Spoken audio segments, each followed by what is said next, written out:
হযরত আমর ইবনে আবাসা রাদিয়াল্লাহু তাআলা আনহু বলেন, আমি একদিন রাসূলুল্লাহ সাল্লাল্লাহু আলাইহি ওয়াসাল্লামের খেদমতে হাজির হয়ে বললাম, ইয়া রাসূলুল্লাহ, এই ইসলামের ব্যাপারে আপনার সাথে কারা ছিলেন? তিনি বললেন, স্বাধীন লোক ও কৃতদাস, যথা আবু বকর ও যায়েদ ইবনে হারেসা।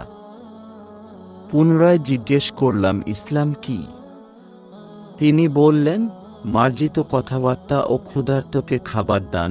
আমি বললাম, ঈমান কি? তিনি বললেন, ধৈর্য ধারণ করা ও উদারতা। আমর বললেন, আমি আবার বললাম, কোন প্রকার ইসলাম উত্তম, অর্থাৎ মুসলমানদের মধ্যে কোন মুসলমান উত্তম?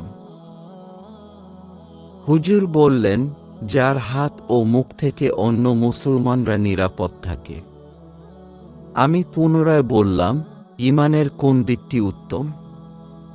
তিনি বললেন, সৎ স্বভাব।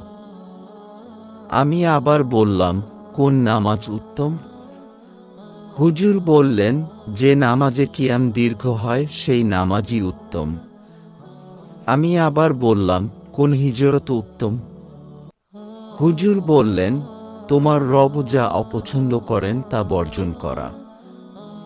আমি সর্বশেষ জিজ্ঞেস করলাম, ইবাদতের জন্য সর্বোত্তম সময় কোনটি? হুজুর বললেন, শেষ রাতের মধ্যভাগ।